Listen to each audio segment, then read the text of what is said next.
pristine waters, swirling endlessly through towers of green. The slogan in this Travel Yukon ad is, "Don't wait for someday." Well, in the Yukon, the government isn't waiting any longer. After Yukoners set their clocks ahead on Sunday, the territory will remain on Pacific Daylight Saving Time, the practice of 2 seasonal time changes coming to an end. In a release, the government of Yukon says the recent seasonal time change survey drew more than 4,800 responses from Yukon people and organizations, with most in favor of putting an end to the practice. A similar survey was conducted here in BC, with an overwhelming majority of British Columbians, 93%, in favor of doing away with seasonal time change and remaining on daylight saving time.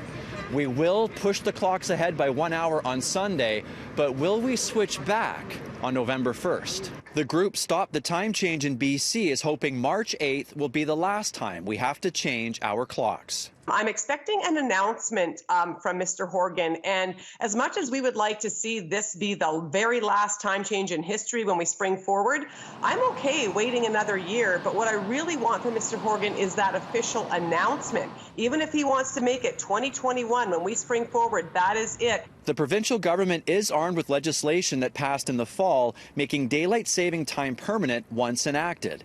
But BC Premier John Horgan says he wants all West Coast governments on both sides of the border to make the switch together before sticking to one time. I understand the public's desire to stop changing clocks. I support that, but I also want to make sure we do it in a way that's not further disruption to our economy and further disruption to our relationships east-west and north-south. In Vancouver's Gastown, many feel the time is now to do away with the time change. I am tired of switching, absolutely. I think it's silly and it causes accidents, people are late. As I understand, it was meant to help farmers and people going to work for the morning. I myself work in the restaurant trade, so I just get an hour less sleep. I'm tired of it. It just confuses me. I'm just ready for it all to be one time, forever and ever, so that I never have to worry about being late or being too early, because I'm so confused with everything.